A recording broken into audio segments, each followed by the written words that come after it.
Kids! Hello everyone. Today's lesson is about the children of Israel and their wanderings in the wilderness. We'll be looking at Exodus chapters 15 and 17. The pillar of cloud led the people from the Red Sea into the desert of Shur. They travelled for 3 days without finding any fresh water.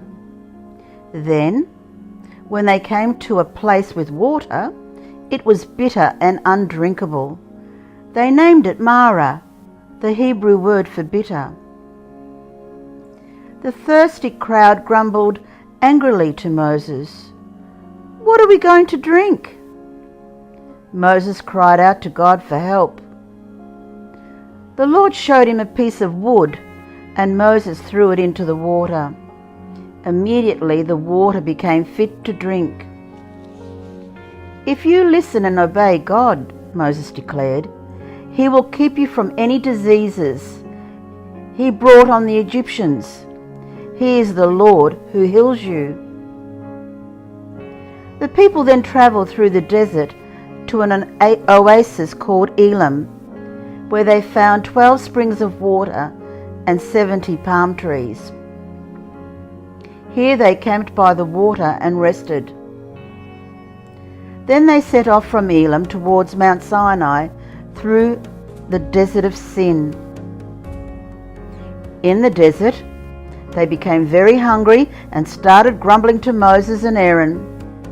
"In Egypt we had plenty of food," they complained bitterly. "You have brought us out into the desert to die of starvation." The Lord told Moses, "I am going to rain down bread from heaven for 6 days each week. On the 6th day, people should gather twice as much. On the 7th day, there will be no bread from heaven, as it is a special day for them to rest." Moses and Aaron announced, "God has heard your grumbling and is sending meat this evening and all the bread you need in the morning, and then you will know that He is the Lord who provides. Who are we? Your grumbling is not against us, but God." Aaron told the crowds to come before God. As they looked towards the desert, they saw the glory of the Lord appearing in the cloud. The Lord promised Moses He was sending meat that evening and bread in the morning.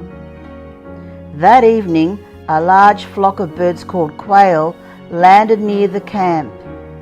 The hungry people caught them and ate the delicious meat. The next morning there was a layer of dew on the ground, which dried up and became like thin flakes of frost on the ground. "What is it?" they asked Moses. The Hebrew word for "what is it" is manna. "This is the bread from heaven God promised." Moses explained, "Everyone should gather as much as they need. Don't collect more than you need and store it overnight." Everyone started gathering the "what is it" manna. It was like coriander seed and tasted like wafers made with honey. Moses explained they were to gather just enough for 5 days. Only the 6th day they were to gather twice more than they needed, as there would be no manna on the 7th day. Most people obeyed God and gathered enough food for that day.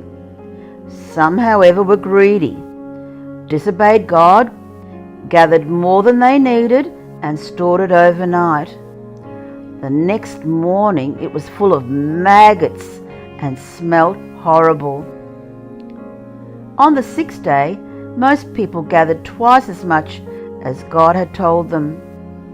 On the 7th day, the extra manna was still fresh, and they could eat it. Some, however, went out looking for manna, but there was none. God has declared the 7th day as a special day of rest, warned Moses. Everyone is to stay where they are and rest. The Israelites travelled towards Mount Sinai.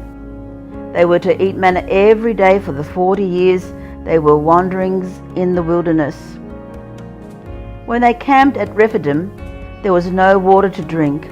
They complained and quarrelled with Moses, demanding, "Give us water to drink." "Why did you quarrel with me?" Moses asked. "Why do you test God?" Moses cried out to God for help. "What am I to do with these people? They are ready to stone me." "Go out to the people and take the elders, with you to the rock at Horeb." God replied, "Carry your staff with you and strike the rock." The leaders followed Moses to the rock at Horeb and watched as he struck it with his staff. Water burst out of the rock, just as God had promised. Everyone drank the water. Moses called the place Massah and Meribah because people had doubted God by asking, "Is the Lord with us or not?" In Hebrew, Massah means testing and Meribah means quarrelling. God had kept his promise and provided food and water in the desert.